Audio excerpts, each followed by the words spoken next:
안녕하세요, 구독자 여러분. 구독과 좋아요는 채널 운영에 큰 힘이 됩니다. 안녕하세요. 저는 디자인 회사를 운영하고 있는 30대 여자입니다. 최근에 전 남자친구가 감옥에 가게 됐다는 얘기를 듣게 된 일이 있었습니다. 의사 가운이 멋들어지게 어울리던 전 남자친구가 저와 헤어지고 감옥에 간 사연에 대해 얘기를 해볼까 해요. 엄마, 나 아무래도 지용 씨랑 헤어질까봐. 무슨 소리니? 의사 선생이 바람이라도 폈대? 바람 폈어도 용서해 줄 생각을 해야지. 그런다고 무작정 헤어진다고 하면 어떡하니? 바람 펴서 헤어지려는 게 아니야. 그럼 왜 헤어지려는 건데? 저번에 데리고 와서 인사시킬 때만 해도 분위기 좋더니 싸우기라도 한 거니? 엄마 속 터지게 하지 말고 얼른 얘기를 해봐. 돌아가신 아빠 말이야. 택시 운전하는 주제에 어디 부잣집 딸을 넘보냐면서 할아버지 할머니가 많이 반대하셨다며. 그랬지. 그런데 그거랑 의사 선생이랑 헤어지는 거랑 무슨 상관이니? 그쪽 집안도 그렇게 잘 사는 집안은 아니라면서? 지용 씨가 의사니까 아무래도 급 차이가 좀 나는 건 어쩔 수 없잖아. 네가 똑 부러지지 못한 건 내가 알고 있었지만 오늘은 유독 좀 심하구나. 남자친구가 먼저 헤어지자고 한 것도 아니고 시어머니가 반대한 것도 아니고 단순히 급 차이가 나는 것 같아서 헤어지고 싶다고? 너 진짜 제정신이니? 아니면 지금 술 마시고 술주정하는 거니? 사귄 지 1년이 넘었으면 결혼하고 애를 가져도 모자랄 판에 헤어진다니 기가 막혀서 원. 나 술 안 마셨고 맨 정신이야 엄마. 엄마가 늘 나한테 얘기했었잖아. 내 나이 25살 꺾이기 전에 좋은 남자 꼭 만나야 한다면서. 대학 졸업해서 디자인 회사 가 취직한 신입에서 더 등급 오를 일 없다고. 나이 들면서 경력 쌓아봤자 오히려 결혼정보 회사에서는 등급 낮추기만 할 뿐이라며. 그거야 네가 빨리 결혼하길 바라서 한 말이었지. 멀쩡히 잘 사귀고 있는 의사 선생이랑 헤어지길 바라서 한 얘기겠니? 굴러들어 온 복을 차는 것도 정도껏이어야지. 얘가 미쳤네. 정말 미쳤어. 아빠도 정직한 게 최고라고 말씀하셨잖아. 그래서 네 아빠가 돈 많이 벌고 죽었니? 낙하산으로 좋은 회사 들어갈 수 있다고 해도 아니라고 거절하고. 친구 보증이나 서다가 우리한테 빚이나 물려주고. 내 고향 친구는 단칸방에서 시작해서 서울에 아파트만 2채 가지고 있는데 우리는 이게 뭐니? 월세나 전전하고 있잖니. 우리도 좀 떵떵거리면서 잘 살아봐야 하지 않겠어? 엄마, 나도 경력 쌓아서 나중에 내 회사 차리고 싶은 꿈이 있어. 지금 당장이야 신입으로 일하고 있지만 내 나름대로 능력도 인정받고 있고 잘하고 있다고. 공모전에 당선된 것도 내가 몇 번을 말했는데. 내 친구 중에 결혼정보 회사에서 일했던 애 있는 거 알지? 왜 영옥이 아줌마라고. 저번에 샤인머스킷 인가 들고 와서 너 맛있게 먹었잖아. 잘 아는 분이니까 무슨 얘기인지 얼른 말하기나 해. 딴 데로 빠지지 말고 좀. 통계적으로 봐도 전문직이고 잘 나가는 여자 된다고 해봐야 나이 찰수록 결혼은 더 어려워지는 게 현실이라고 그러더라. 그 통계 진짜 맞아? 나도 보고 싶다. 아무렴 회사 직원이 하는 말인데 거짓말을 하겠니? 하여튼 너는 회사 차리니 뭐니 딴 생각하지 말고 적당한 때 시집이나 의사 선생한테 갈 생각이나 해. 넝쿨째 복덩이가 굴러왔는데 그거 아까워서 어떻게 남 준다는 얘기를 할 수가 있니? 그건 정직한 게 아니라 멍청한 거야. 이거사. SNS도 안 해. 너만 바라봐. 직업 좋아. 그만한 남자 또 못 만난다?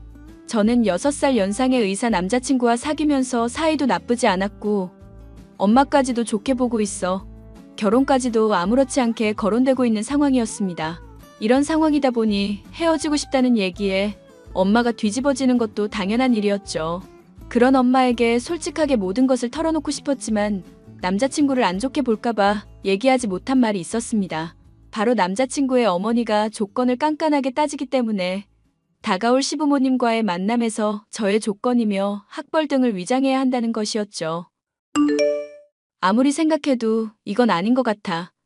거짓말로 어머님 속여봤자 언젠가는 들통나지 않을까? 그렇게 됐을 때 당신이야 괜찮겠지만 나는 책임질 수도 없고 감당할 수도 없을 것 같아. 내가 무슨 대단한 거짓말을 하라는 게 아니잖아. 디자인 회사 사장으로 일하고 있다는 게 어려운 거짓말이야?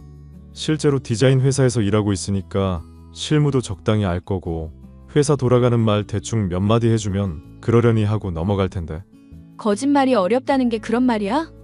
아무리 자기가 요구한 거라지만 거짓말한다는 것 자체가 양심에 찔린다는 거지.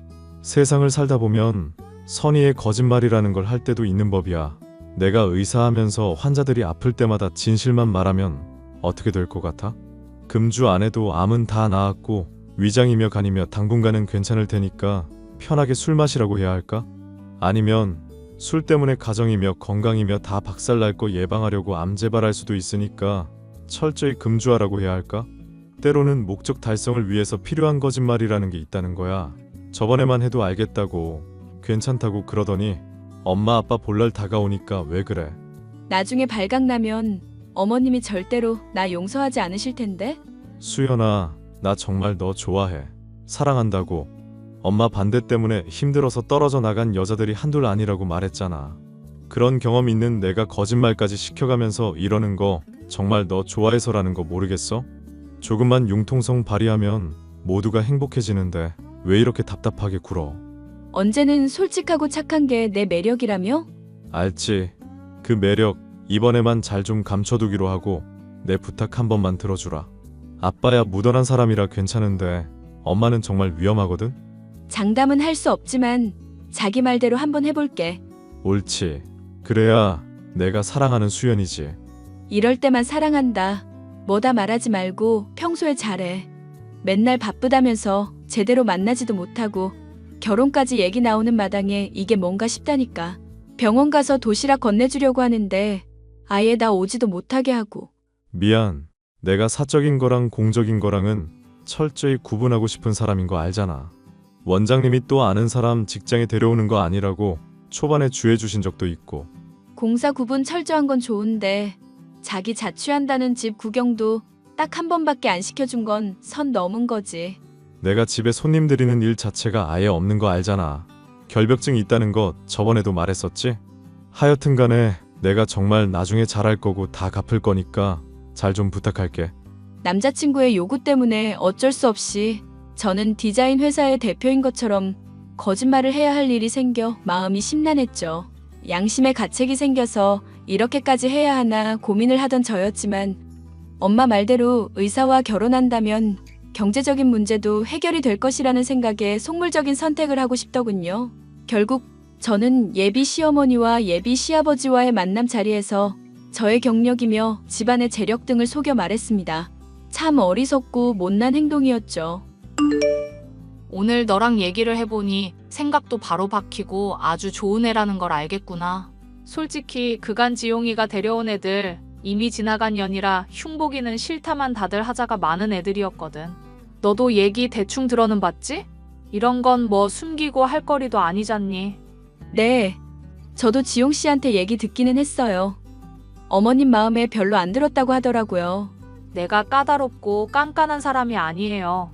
그냥 우리 의사 아들에게 어울릴 수 있는 기본 소양만 갖춘 여자 좋겠다는 거야. 막말로 나나 지용 아비나 그렇게 넉넉하지 않은 형편의 아들 의사 만든다고 좀 고생을 했겠니? 그랬으면 적어도 사람이 100만 단위니 1000만 단위니 쪼잔하게 얘기가 나오면 안 되지 않겠니? 우리 애 그릇 생각하면 억 단위는 기본으로 나와줘야 한다. 이거다. 네, 의사가 아무래도 사회적으로도 인정받는 직업이고 돈도 많이 버니까요. 꼭 그런 게 아니라고 하더라도 변변찮은 집안 애들은 말하는 거며 생각하는 것에서도 이미 묘한 도끼가 감돈다고 해야 할까? 인생을 상중하로 나눈다고 치면 중간이랑 하 사이에 걸친 애들은 여유도 없고 모든 면이 나랑은 영 안 맞더구나. 가난하다고 사람 차별하는 게 아닌 건 너도 이해하지? 세상에는 그래도 어쩔 수 없는 현실이라는 게 있잖니. 가끔 지용이처럼 개천에서 욕나는 경우도 있지만 어머님이 하시는 말 다 새겨듣고 있어요. 결혼하더라도 제가 유념해서 지용 씨 내조하는 거 문제없도록 할게요. 그래, 우리 지용이가 보기엔 저래도 막무가내인 면이 좀 있고 애가 많이 순수해. 다행히 이번에는 내 마음에 드는 며느리를 데려와서 얼마나 다행인 줄 모른다. 앞으로 잘 지내보자꾸나, 아가. 결국 저의 거짓말이 통한 덕분에 남자친구와 저는 약혼식을 올릴 수 있었습니다. 이제는 아무런 문제가 없을 거라 생각했었던 남자친구와의 관계에서 또 다른 장애물이 등장하고 말았죠. 우리 수연이 요즘 엄마한테 제대로 이쁨 받고 있네? 이제까지 데려온 여자친구들 중에 제일 마음에 든다고 그러더라. 약혼시켰다고 괜히 시간 끌지 말고 얼른 결혼식 올리래. 마음에 들면 뭐 어쩌게. 어차피 다 거짓말인데. 에이, 사람이 포부를 크게 가져야지. 거짓말을 했어도 그거 진짜로 만들면 되는 거잖아. 꿈이 깨지더라도 크게 가져야 조각은 크다. 그런 말 들어봤지? 결혼했는데 어머님한테 들키게 되면 다 끝장나는 거잖아. 어머님 성격 보통 아니신 것 같은데 그렇게 되면 나 정말 얼굴 들고 살 수가 없을 것 같아. 내 회사 어디냐고 물어보시는데 그건 나중에 검색해보면 어떡하나 걱정돼서 죽을 것 같고. 걱정 마. 내가 포토샵으로 회사 대표 이름 네 걸로 바꿔서 다 보여드렸어. 확실히 믿고 있을 거니까 앞으로 그냥 내가 하는 말에 장단이나 적당히 맞추면 돼. 오늘 엄마가 압박 면접하듯이 꼬치꼬치 안 물었던 것도 이미 다 사전조사 끝나서 그런 거야. 뭐? 내 상의도 없이 멋대로 그렇게 조작한 걸 보여드렸다는 얘기야? 대체 무슨 생각으로 그런 행동을 한 거야? 널 사랑하니까 함께 하고 싶다는 생각으로 지혜로운 행동을 한 거지. 엄마가 말로는 돈 안 밝힌다. 돈 있어봐야 하등 쓸모없다고 그러지만 돈 엄청 밝히는 사람이야. 재산에 따라 사람 인격까지 나뉜다 생각하는 사람이란 거 말했잖아. 이런 식으로 멋대로 결정하고 내 뒤에서 몰래 공작하는 거 정말 불쾌하다. 너는 다 좋은데 한창 질주해야 할 때 양심 들먹이는 게 문제야. 그렇게 정직한 거 다 챙기면서 일하면 오히려 더 성과는 떨어지지 않아? 그러니까 회사에서 당신 별명이 답답이지. 위로받으려고 했던 얘기를 가지고 이렇게 공격하는데 쓸 줄은 몰랐네. 나도 갑갑해서 그래. 갑갑해서. 솔직히 거짓말하게 하는 내 심정은 편할 것 같아? 나도 마음 같아서는 네가 잘 나가는 디자인 회사 대표였으면 좋겠고 장모님이 내로라 하는 재벌이면 좋겠다고. 그런데 그거 아니잖아. 그럼 내 말을 듣기라도 해줘야지. 이제 다 지쳤어. 솔직히 자기랑 만나고 싶을 때도 맨날 바쁘다면서 만나는 시간 적은 건 이해해 주려고 했거든. 환자가 당장 죽으려고 한다는데 내가 빨리 나오라고 하겠어. 뭐 어떻게 할 수가 없잖아. 그런데 자기랑 결혼하고 싶다고 거짓말하고 안 하고는 전혀 다른 문제야. 만약 내가 솔직히 얘기할 때 찬성해 주시면 좋은 거지만 어머님이 반대하셔도 어쩔 수 없다고 생각해. 엄마가 반대하는 것 때문에 내가 스트레스 받아서 헤어지겠다고 한다면? 자기 의사라는 거 제외하면 좋은 사람 아닌 거 알지? 성격도 이기적이고 맨날 약속 시간도 마음대로 잡았다가 어기고 자기한테 맞는 사람 만나고 싶으면 그렇게 해. 야, 언제는 내가 좋은 점 투성이라며. 무엇이냐? 너 병원 앞까지 왔다가 내가 카페에 갔을 때 기억나지? 나 가운 안 입고 너 보러 나갔더니 의사인 거 티 안 내서 겸손해서 보기 좋다며. 가운 왜 안 입고 나왔냐고 하니까 자기가 의사인 거 티내기 싫다고 했잖아. 그거 겸손해 보여서 보기 좋았던 것도 사실이야. 그런데 한편으로는 그런 생각이 들더라. 나같이 평범한 여자랑 사귄다는 거 주변에 들키기 싫어서 그러는 건가? 잘나신 의사 선생이면 평범한 디자인 회사 직원이랑은 사귀는 것도 비밀로 하고 싶은 건가? 자기는 내가 이런 생각하는 줄 전혀 몰랐지? 말을 안 하는데 내가 그걸 어떻게 알겠냐? 우리 솔직하게 다 터놓고 얘기해보자. 나는 네가 지금 나한테 헤어지는 것 자격지심으로밖에 안 보이거든? 말 다 했어? 자격지심이라고? 그래, 자격지심. 뭐 대단한 거짓말 하라고 한 것도 아닌데 그걸 못 참아서 나랑 헤어진 애 만에 이 난리를 피우냐? 엄마한테 솔직하게 말하고 싶어? 그러면 그렇게 해. 알겠으니까 의사 가운 안 입고 나온 건 왜 그런 건지나 말해봐. 자기도 솔직하게 말을 한번 해보라고. 의사라는 직업을 내가 얼마나 숭고하게 생각하는지 얘기했지. 병원 내라면 모를까. 괜히 밖에서까지 입고 다니면서 다른 사람한테 선망 어린 시선 받고 싶지 않아. 내가 그런 거 싫어서 SNS도 아예 안 하는 거 알잖아. 잘 알겠으니까 더 설명 안 해도 돼. 어찌됐건 나는 어머님한테 솔직하게 말할 거니까 그렇게 알고. 얼마든지 솔직하게 말하라니까. 대신 그 뒤는 나도 책임 못 지니까 그렇게 알고 있고. 남자친구는 진실을 털어놓으려는 제게 화를 냈지만 아무리 생각해도 거짓으로 시작된 관계는 언제고 파탄이 날 것 같더군요. 저는 어머님과 카페에서 만나 그간 감추고 있었던 진실에 대해서 다 이야기를 했습니다. 노발대발 화를 낼 거라 생각했었던 어머님은 의외로 제 이야기를 차분하게 들으시더니 이제라도 진실을 말해줘서 고맙다고 하시더군요. 네가 이런 말들을 고백하기까지 얼마나 많이 고민을 했겠나 싶으니 내 마음이 다 아프구나. 전에도 내가 말했다시피 가난하고 부유하고가 뭐가 문제겠니? 인성이 바로 잡혔냐 아니냐, 그게 중요한 거지. 어머님, 거짓말로 속인 것도 죄송한데 이렇게 이해를 해주시니 몸둘 바를 모르겠어요. 사실 이 문제로 지용 씨랑 좀 다투기도 했었는데 어머님한테 진즉에 솔직하게 말씀드릴 걸 그랬다 싶고 후회가 되네요.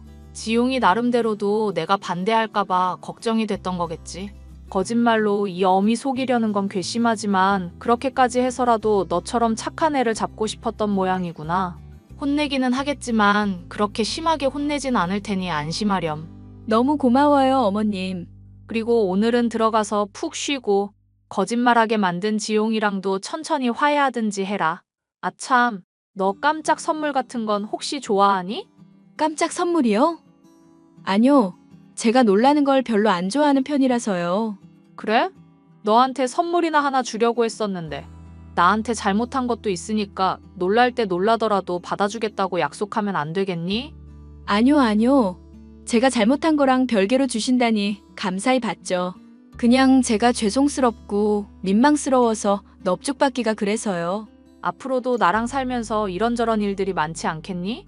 그래도 이렇게 정겹게 얘기하면서 잘 풀어가 보자꾸나. 너 힘든 일 있을 때 얼마든지 나 의지하면서 털어놓고. 난 정말이지 네가 이렇게 솔직하게 고백해줘서 얼마나 고마운 줄 모른다. 그렇게 말씀해 주셔서 너무 감사해요, 어머님.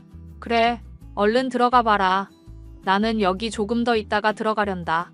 갑자기 더워져서 그런지 시원한 데 있으면서 찬 것 좀 마시다가 들어가야 되겠다 싶구나.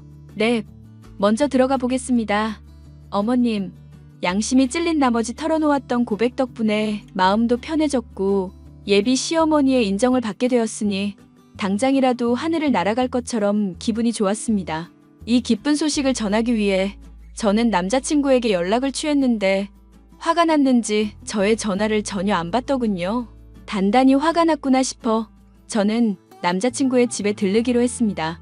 일전 남자친구의 집에 방문했을 때 어질러져 있고 요리도 변변찮았던 것을 기억하고 있었기 때문에 서프라이즈를 해줄 요량으로 집 비밀번호를 눌러 들어갔는데요. 문이 열리자 남녀의 비명소리가 들렸고 저의 눈앞에는 충격적인 광경이 펼쳐졌습니다. 수연아, 네가 이 시간에 여길 왜 오는데? 요리해놓고 청소도 해주려고 들렸지. 그런데 의사 옷 입고 간호사랑 놀아나고 있는 줄은 몰랐네. 이건 잠깐 진찰을 하는데 필요해서 그랬던 거야. 김 간호사라고 우리 병원에서 근무하는 분인데 병실이 지금 모자라서 여기 옮겨온 거고. 웃기는 소리 하고 있네. 무슨 병원이 병실 없다고 집에서 진료를 보니? 그리고 진찰을 그렇게 의사 가운 안에 아무것도 안 걸치고 한다고? 딴 년이랑 바람 피우다 들켰으면 솔직하게 인정이라도 해. 내가 설명할게. 일단 나가서 얘기하자. 응? 지용 씨, 저 여자 누구야? 설마 나랑 저 여자 두고 양다리 걸쳤던 거야? 너까지 왜 끼어들고 그래. 이야기 복잡해지게. 나중에 설명할 테니까 일단 가만히 좀 있으라고. 자자. 수연아, 우리 나가자. 나가서 얘기해보자. 나 빼놓고 무슨 얘기를 하려고. 나 지용 씨 의사 아니라는 거 알고도 받아줬던 여자야. 설마 나보다 전현이 더 좋다 이거야? 의사가 아니라니? 그게 무슨 소리야? 아, 보니까 지용 씨한테 얘기 못 들었나 보구나. 병원 다니는 의사라는 거 다 뻥이고 간호사야. SNS에 셀카 올리면서 의사 행세하다가 사람들한테 들켜서 다 지웠었거든. 야, 너 조용 안 해? 이게 진짜 미쳤나? 그래, 미쳤다. 내가 입기 싫은 옷도 입어가며 장단 맞춰줬더니 양다리를 걸치고 있어? 에이, 쓰레기 같은 놈. 나도 너 같은 새끼 필요 없어. 남자친구와 뒹굴고 있던 여자는 충격적인 폭로를 잇따라 던지고는 자리를 벗어나더군요. 덕분에 저는 남자친구가 의사도 아니면서 의사 행세를 해왔던 것이며 그간 가운을 입지 않은 것이나 SNS를 하지 않은 것이 발각이 되지 않기 위한 것임도 알게 되었죠. 어이가 없어서 저 역시 집 밖을 나서는데 가짜 의사 가운을 걸친 남자친구가 헐레벌떡 저를 쫓아오더군요. 제발 수연아, 이대로 갈 거야? 뭐라고 말이라도 좀 하라고. 날 질책을 하든지 쓰레기라고 욕이라도 좀 해주든지. 응? 내가 말 안 해도 네가 쓰레기인 거 잘 알고 있네. 거기에 내가 굳이 더 보탤 필요 있어? 그동안 너한테 당해왔던 거 사기죄로 신고해서 위자료까지 다 받아낼 테니까 그렇게 알고나 있어. 잠깐만. 그럼 엄마도 알게 될 텐데 제정신이야? 내가 그런 사정을 봐줄 이유 합당한 거 한 가지라도 대봐. 나 의사고시 합격한 줄 알고 있고 친척들도 다 그렇게 알고 있어. 솔직히 의사 아닌데도 행세하느라 수입도 빠듯하고 시간도 빠듯해서 스트레스가 이만저만 아니라고. 그래서 그동안 바빠서 못 만나고 잘해주지도 못했던 거야. 그래놓고 딴 여자랑 놀아날 시간은 잘만 있었던 모양이네. 너 같은 놈 때문에 맘에 안 내키는 거짓말까지 하고 마음 고생한 거 생각하면 기가 막힌다. 얘기 더 듣기 싫으니까 꺼지기나 해. 수연아, 일단 내 얘기 좀 들어봐. 어딜 만져. 가운만 걸친 변태로 신고하기 전에 당장 놔. 수연아, 내가 미안하다고 하잖아.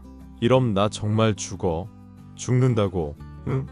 무릎을 꿇고 애원하는 남자친구를 버려둔 채 저는 집으로 향했습니다.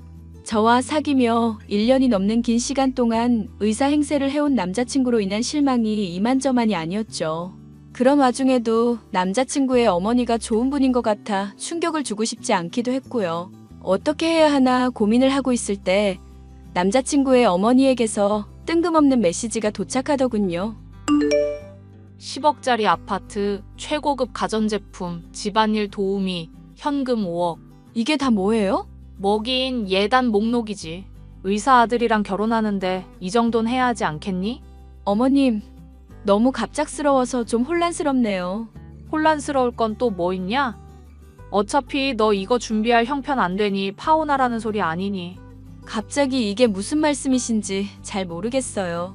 분명 제가 거짓말한 거 용서하셨던 거 아니었나요? 용서는 무슨. 우리 소중한 의사 아들 꿰어서 결혼하려고 거짓말이나 해대고 내 뒤통수 쳐댄 년을 용서? 웃기는 소리 하고 있네. 기대하게 만들어놨다가 지금처럼 뒤통수 치려고 그 자리에서 당장 욕 안 하고 참았던 거다. 그래, 서프라이즈 선물 받겠다고 했는데 제법 만족스럽지 않니? 황당하네요, 정말. 이걸로 저 놀라게 하려고 화내고 싶었던 걸 참았다고요? 황당한 건 너지. 어디 거지 같은 년이 우리 귀한 의사 아들을 넘봐? 이 씹어먹어도 시원찮을 년. 아들이나 시모나 똑같이 답 없는 인간들이었네. 미리 알려줘서 땡큐. 파혼할게요. 뭐? 너 지금 무슨 소리니? 이렇게 순순히 아들이랑 파혼하겠다고? 그래, 파혼할 거니까 그렇게 알고 있어요. 그래, 잘 생각했다. 원래 사람이라는 건 다 급이 나뉘는 거다. 너같이 일개 월급쟁이들한테는 똑같이 월급쟁이 하는 남자가 딱 어울리지.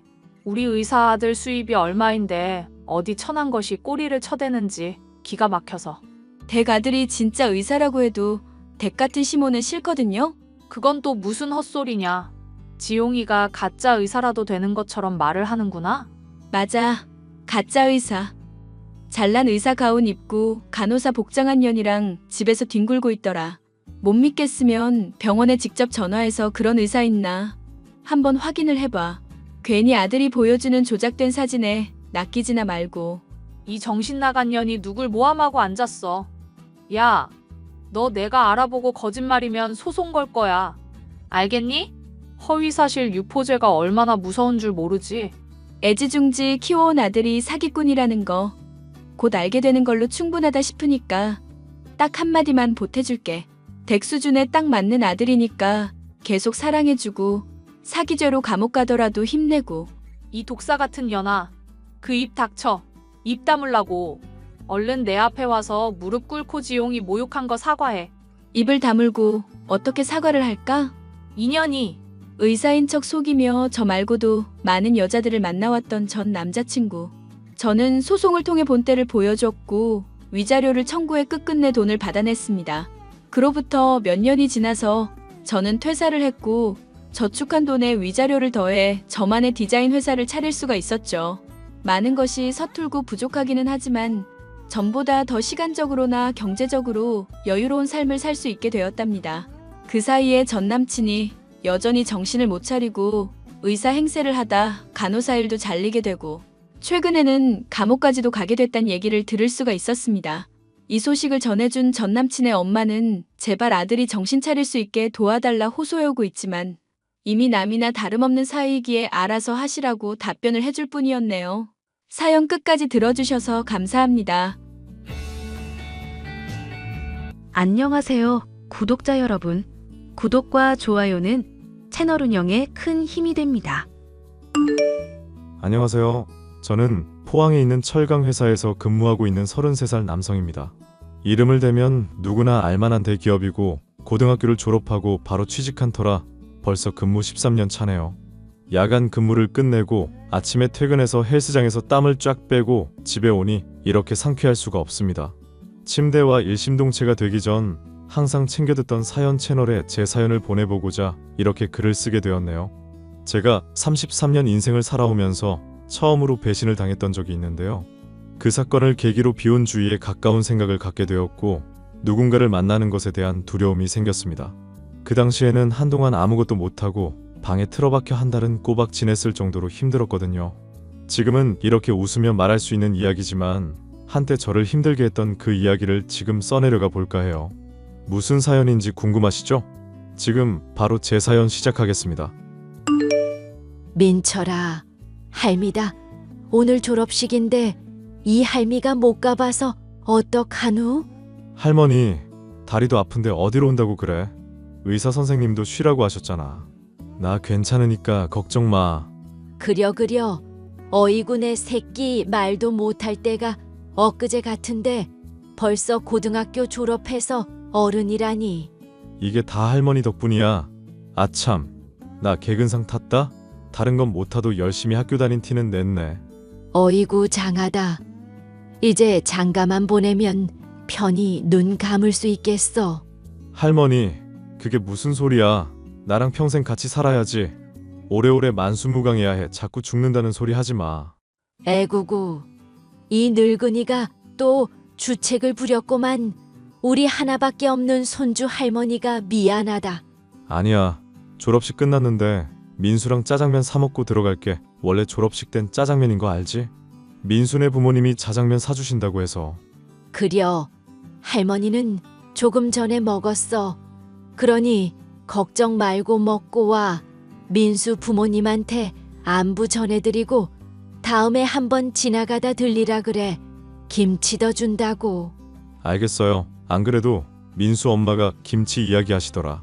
전해드릴게요. 짜장면만 먹고 바로 들어갈게. 할머니 편히 쉬고 있어. 오냐. 항상 차 조심하고 다시 한번 졸업 축하한다.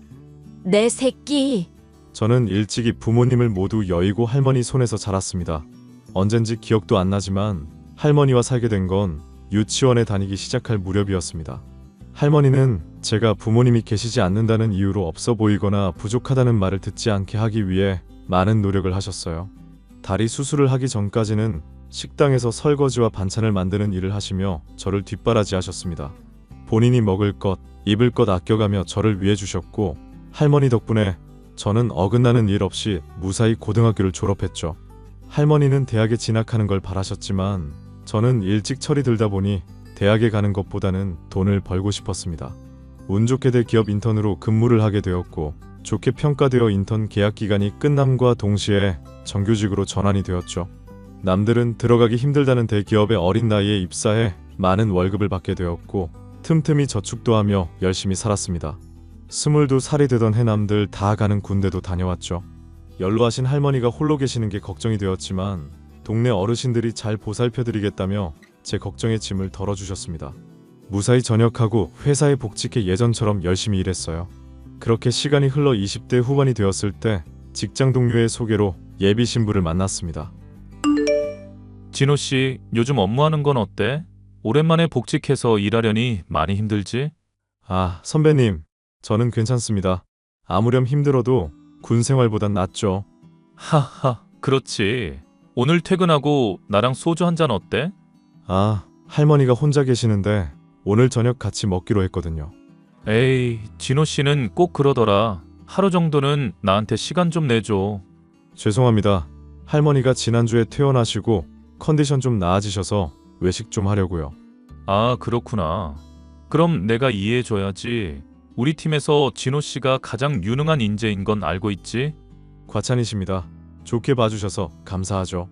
진호 씨처럼 일찍이 입사해서 그 정도 일할 수 있는 사람 없을 거야. 대표님 표창까지 받았으면 말 다 한 거지.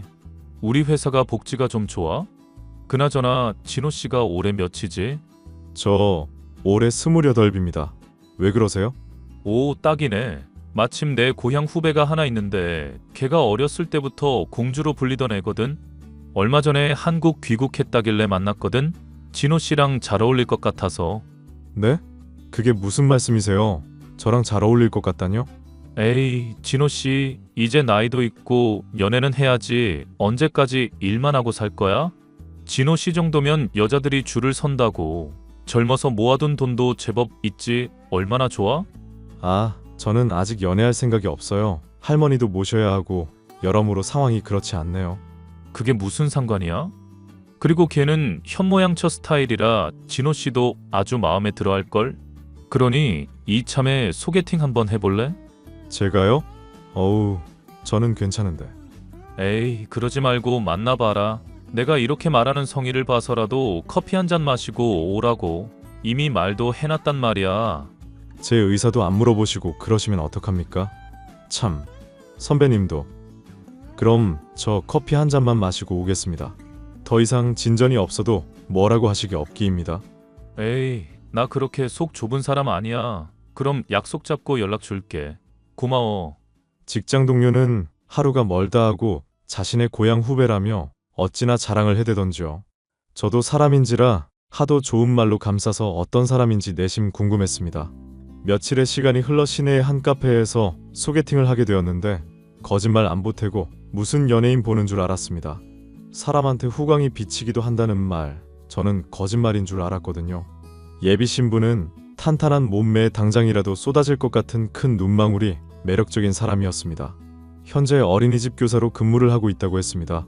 순식간에 분위기에 매료된 저는 어쩔 줄을 몰라 하고 있었고 제게 먼저 말을 건네오는 여성분 덕분에 조금씩 분위기가 풀렸죠. 그렇게 6개월 정도 만나며 친구처럼 편히 지내다가 누가 먼저랄 것 없이 마음을 표현하면서 연인 사이가 되었어요. 여자친구는 그 누구보다 마음이 따뜻하고 다정한 사람이었습니다. 이런 사람이라면 평생 함께해도 후회하지 않을 것 같았죠. 저희는 1년 정도 연애하다 30살을 바라보던 시점에 결혼에 대해 진지하게 생각하기로 했습니다. 자기야, 우리 언제 인사드리면 좋을까? 아직 할머니한테 결혼 이야기는 안 해서. 뭐? 그럼 나랑 왜 만나? 나랑 결혼 이야기 오고 갔으면 당연히 할머니한테 말씀드렸어야지. 내가 연애가 처음이기도 하고 신중하게 생각해야 할 것 같아서. 할머니 병원 왔다 갔다 하시고. 그럼 내가 못 믿었다 이거야? 아니 그런 뜻이 아니야. 자기 기분 나쁘라고 한 게 아닌데. 아니 사실 조금 무섭거든. 뭐가 무서운데? 서로 사랑하면 결혼하면 되는 거지. 뭐가 그렇게 무서워서. 우리 부모님 나 어렸을 때 돌아가셨잖아. 그렇게 한순간에 모든 걸 잃었는데 내가 과연 살아가면서 잘 해나갈 수 있을지 그런 거 고민한 거야. 절대 다른 뜻 없어. 에이, 난 또 뭐라고. 남들 하는 만큼만 하면서 살면 되지. 솔직히 가족 생기는 거 엄청 좋은 일이야. 하지만 내 경우엔 좀 다르잖아. 생각할 것도 많고 그리고 더더욱이 할머니가 계시고. 그게 무슨 문제라도 돼? 요즘 사람들 시댁 식구들이랑 잘 안 살잖아. 근처에 사는 것도 싫어한대. 나는 우리 할머니 안 모실 수 있는 환경이 아니거든. 이리저리 복잡했어. 뭐 당신이 그렇게 생각할 수도 있지. 그래도 너무했다. 우리가 만나온 시간이 있는데 좋게 생각해줬으면 좋겠어. 알겠어. 괜한 걱정 끼쳐서 미안해. 아니야. 할머니한테 연락드리고 알려줘. 알겠어. 연락할게. 할머니, 저녁은 챙겨 드셨어? 그려 먹었지. 오늘 야간 근무라고 안 했어. 일은 어쩌고 이렇게 연락을 한다냐. 아, 쉬는 시간이라서 할머니한테 할 말도 있고. 할 말이라니 무슨 일이라도 있는 게야. 아니. 사실 나 여자친구 있거든. 진지하게 만나고 있어. 여자친구, 우리 손주가 짝꿍을 만났나 보구나. 그래서 뭐 하는 처자니? 어린이집에서 교사예요. 나랑 친하게 지내는 민철 선배 있지? 그 선배가 소개해줬는데 만난 지 1년 반 정도 됐어. 나이도 나이인지라 결혼 생각했는데 할머니는 어떤가 하고.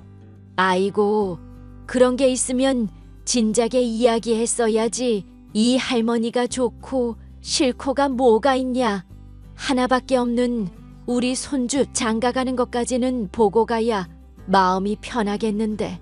또 그런다. 그럼 조만간 여자친구랑 인사드리러 갈게요. 그래도 되죠?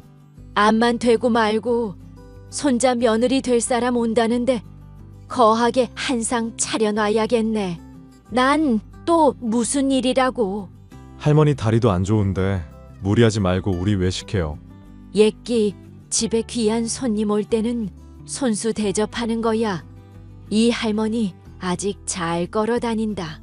그러니 걱정 말고 날만 정해지면 알려주거라. 장도 봐야 하니까. 네, 알았어요. 여자친구한테 연락해둘게요. 할머니 뭐 갖고 싶은 거 있어요? 인사드리러 가는 날 선물 사갈게. 그런 거 필요 없다. 몸만 와도 되니까 그냥 오라 해. 손자 며느리 돼주는 것만으로도 감지덕지지. 그렇게 좋아? 그럼 좋다마다 손주 녀석 장가 간다는데 이제 하늘나라 가서 내 엄마 아빠 만나면 허리 좀 펼 수 있겠다. 할머니, 그럼 조만간 찾아뵐게요. 오늘 뭐 아무것도 하지 말고 일찍 주무세요. 맨날 드라마 보다가 자지 말고. 결국 마음을 먹은 저는 예비 신부를 할머니께 소개해드렸습니다. 할머니는 참하고 예쁜 새색시 데려왔다며 무척이나 좋아하셨고 예비 신부를 정말 어여삐 여겨주셨어요. 처음 인사를 드리고 난 뒤 어려울 법한데도 친해져야 한다며 제가 없이도 저희 집에 가서 할머니와 말동무도 하고 식사도 챙겨드리고 의외의 모습을 보여주더군요. 전 이때까지만 해도 세상에서 제일 단아하고 어른 공경할 줄 알고 예의 바른 사람이 예비 신부인 줄 알았어요. 제 상황을 알고 저와 함께가 아니더라도 할머니를 자주 찾아뵙고 말동무도 해드리고 하더라고요. 그 모습에 한 번 더 반한 저는 예비 신부에게 프로포즈를 하게 되었습니다. 그러고서는 본격적인 결혼 준비를 하기 시작했습니다. 할머니는 평생을 일하시면서 모아두신 적금 통장을 제게 주시면서 행복하게 살라고 하셨습니다. 부모님이 돌아가시면서 받은 사망보험금 7천만 원, 그리고 할머니가 틈틈이 모은 돈까지 합하면 2억 정도 되는 금액이었죠. 예비처가 쪽에서도 결혼 비용으로 절반 정도 보태주신다고 했고 대충 1억이 넘는 금액을 지원해 주신다고 했습니다. 자기야, 우리 결혼 비용이 그렇게 많이 필요한가? 솔직히 다른 건 간소하게 한다고 해도 집이 제일 걱정이라. 집은 생각해둔 게 있어? 요즘 포항에도 브랜드 아파트 많이 생겨서 고르는 재미가 쏠쏠하지. 자기만 괜찮으면 우리 회사에서 보유하고 있는 아파트가 있는데 약간 관사 개념처럼 운용되거든? 일정한 금액을 보증금처럼 내고 한 달에 얼마 세만 내고 사는 거야. 그런 게 있어? 그럼 여러 사람이 살다 나간 집일 거잖아. 난 우리 시작이 좀 깨끗했으면 좋겠어. 이왕이면 아파트를 고집하는 게 나중에 되팔기에도 좋고. 우리 아직 시작하는 단계고 살면서 돈을 모아서 나중에 노후에 즐기는 게 낫지 않아? 굳이 처음부터 무리해서 시작할 이유는 없는 것 같아. 그리고 회사 관사라고 해서 안 좋을 것도 없는 게 시내 쪽에 아파트 짓고 있는데 알지? 그럼 알지. 거기 신축 아파트 뭐 짓고 있긴 하던데. 자기네 회사에서 짓는 거던데. 혹시 거기 말하는 거야? 내가 말하는 곳이 거기야. 이번에 새로 짓고 있거든. 아, 그럼 좋지. 되팔진 못하더라도 어디 가서 기죽진 않겠다. 그럼 집 문제는 해결된 거다? 이번에 평수도 넓게 뺀다고 그러더라고. 36평쯤 될 거야. 와, 넓네. 우리 신랑 능력 있구나. 근데 혹시 뭐 하나 물어봐도 돼? 뭔데? 당신 모아둔 돈 얼마나 있어? 솔직히 내가 정교사도 아니고 언제 잘려도 모르는 상황인데 나 카페 해보고 싶어서. 그건 차차 생각해보자. 일단 결혼이 우선이니까. 그리고 당신이 하고 싶은 일 있으면 언제든 주저하지 말고 말해줘. 같이 생각해보고 진행하던지 하면 되니까. 우와, 정말이지? 아무튼 고마워. 역시 자기밖에 없어. 해줄 수 있는 건 해줘야지. 카페 차리면 꾸준히 할 수 있잖아. 자기가 하고 싶은 게 있으면 내가 적극적으로 도와줄게. 그렇게 관사가 다 지어지고 가전이며 가구도 보러 다니고 하나씩 채워나가는 재미를 느끼고 있었습니다. 그런데 어느 순간부터였나 예비 신부가 저를 피하는 느낌이 들더라고요. 제가 뭘 잘못했나 싶기도 하고 결혼을 앞두고 마음이 심란한가 싶어 저는 되게 조심스러웠습니다. 직장 동료들도 그렇고 주변에서 원래 결혼 앞둔 시점에 보통 그런다길래 정말 그런 줄 알았어요. 결혼 준비를 하면서 설레기도 했지만 왠지 저 혼자 들떠있는 것 같아서 속상하기도 했답니다. 예식장도 예약하고 여행사 통해서 신혼여행도 준비하고 있었는데 저에게 연락이 온 겁니다. 무슨 연락인가 하고 받아보니 예비 신부에게 처리하라고 돈을 줬는데 아직 처리를 안 한 건지 마감 기한이 지났다고 하는 겁니다. 적은 돈도 아니고 2천만 원 가까이 되는 돈을 안일하게 처리하진 않았을 것 같아 일단 급한 대로 제가 처리를 했죠. 그러고선 예비 신부에게 연락을 했더니 무언가 당황한 것처럼 전화를 받는 겁니다. 자기야, 예식장이랑 여행사에서 연락 왔는데 입금 처리 안 됐다고 하더라. 혹시 깜빡한 거야? 응? 뭐라고? 우리 예식장 계약한 거 잔금까지 다 치르기로 했는데 아직 정산이 안 됐다고 하고 여행사에서도 계약금 걸어야 예약된다고 하던데. 지금 어디야? 아, 그게 나 볼 일이 있어서 지금 다른 데 나와 있거든. 오늘 어린이집 쉬는 날이라 다른 친구들 좀 만나느라고. 그래? 요즘 도통 연락이 안 되네. 결혼 전이라 싱숭생숭한 거 알겠지만 그래도 처리해야 될 일들이 있으니 연락 유지는 좀 해줬으면 좋겠네. 미안해. 친구들이랑 있는데 내가 나중에 연락해도 될까? 어떤 친구? 내가 모르는 친구야? 중학교 동창이야. 어렸을 때부터 알고 지내던. 당신은 몰라. 아무튼 나 친구들이 결혼 축하 파티 해준다고 하니까 시간 좀 보내다 들어갈게.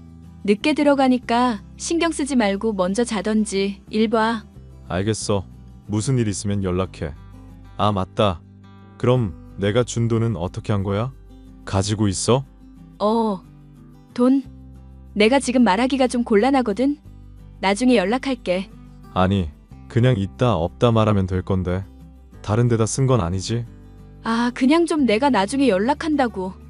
왜 이렇게 집착이 심해? 친구들이랑 있다니까? 알겠어. 왜 화를 내고 그래? 사람 무한하게. 재밌게 놀고 이따 연락해. 저는 이상하다 싶을 정도로 날이 선 예비 신부의 목소리에 기분이 상할 수밖에 없었어요. 제가 정말 수상쩍었던 건 결혼 축하 파티를 해준다던 친구들이 주변에 있어야 하는데 정말 조용했다는 겁니다. 그리고 어렴풋이 들었던 것 같지만 예비 신부가 상당히 숨차듯이 말을 했다는 겁니다. 해서는 안 될 상상이지만 혹여나 싶은 마음에 작은 의심을 하게 되었어요. 얼마 뒤 그 의심은 현실이 되고 말았습니다. 제가 갑자기 근무 스케줄이 바뀌는 바람에 며칠 만나지 못했는데 서프라이즈로 깜짝 이벤트를 해주고 싶었어요.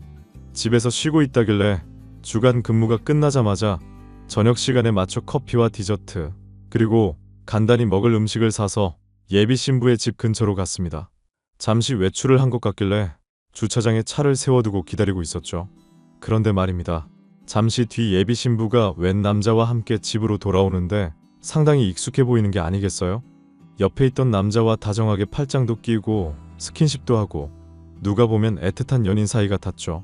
그런데 거리가 가까워질수록 자세히 보니 그 남자는 저에게 예비 신부를 소개해준 직장 동료였습니다.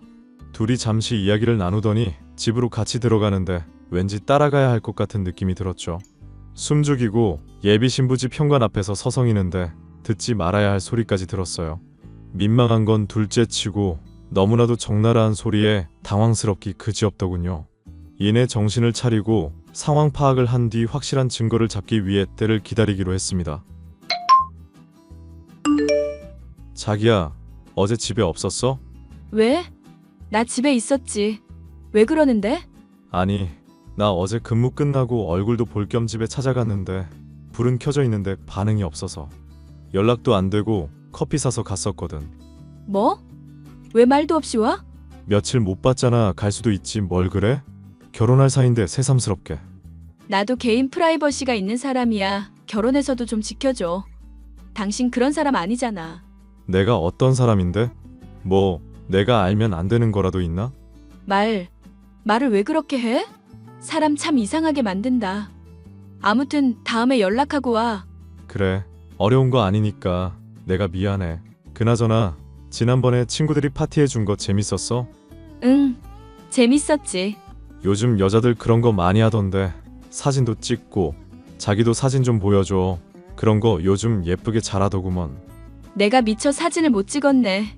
다른 친구들이 찍었는데. 하하. 그럴 수도 있지 뭐. 사진 보고 싶었는데. 오늘 늦게 퇴근해? 아니, 5시쯤에 퇴근하지. 왜? 얼굴 좀 볼까 했지. 할머니도 당신 궁금해하시고 손자 며느리 하면서 얼마나 챙기시는데. 아하. 내가 따로 찾아뵐게. 내가 요즘 친구들 만나느라 정신이 조금 없네. 결혼 전이라 싱숭생숭하기도 하고. 알았어. 볼일 다 보고 연락해. 너무 늦게 돌아다니지 말고. 또 무슨 일이 있겠구나 싶어서 예비 신부와 전화를 끊고 생각도 할 겸 잠시 옥상 정원에 올라갔습니다.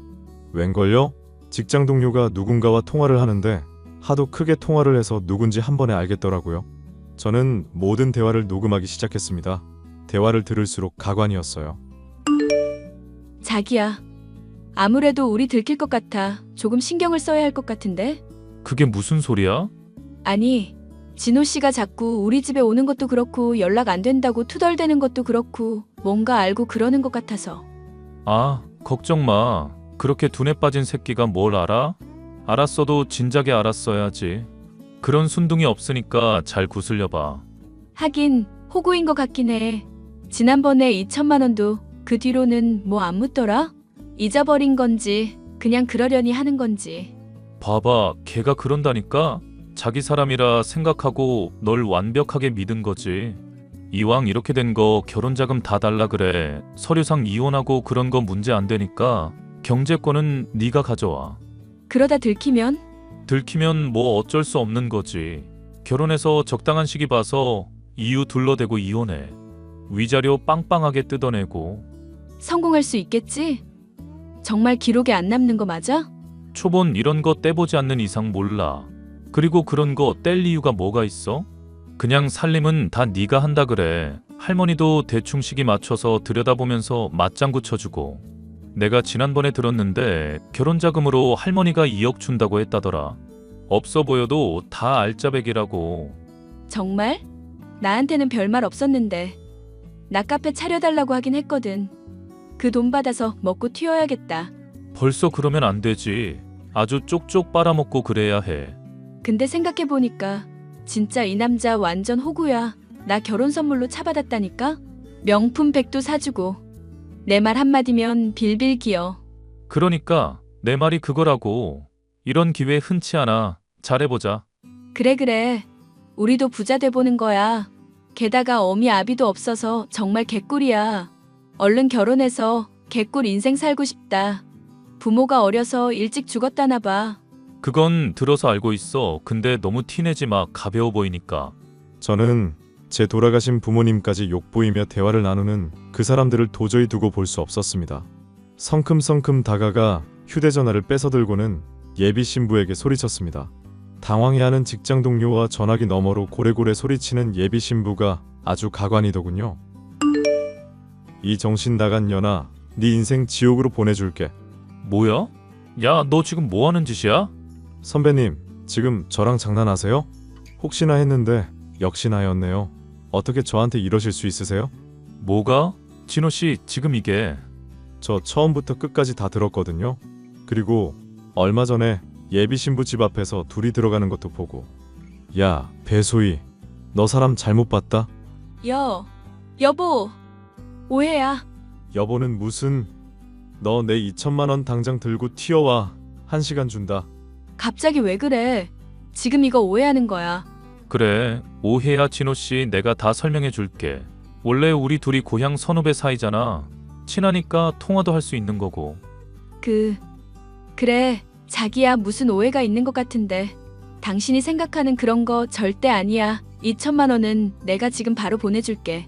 아, 고향 선후배 사이라서 남의 와이프 될 사람 집에서 같이 잠을 잡니까? 내가 그날 얼마나 처참했는지 알아? 둘이 뒤엉켜서 나뒹군 거 누가 모를 줄 아냐고. 소리가 버젓이 온 건물에 퍼지는데 지나가는 사람들도 다 비웃더라. 내가 동네 창피해서 진짜.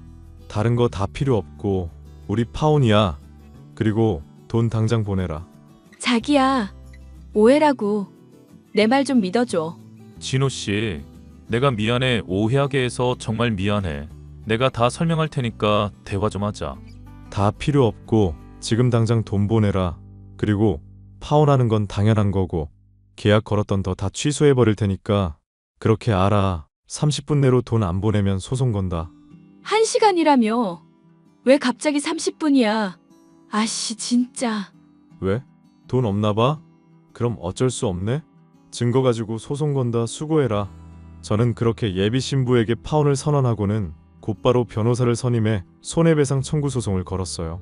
혼인신고를 한 것도 아니고 뭔가 대단한 사이는 아니지만 사기죄로도 고소가 가능하다더군요.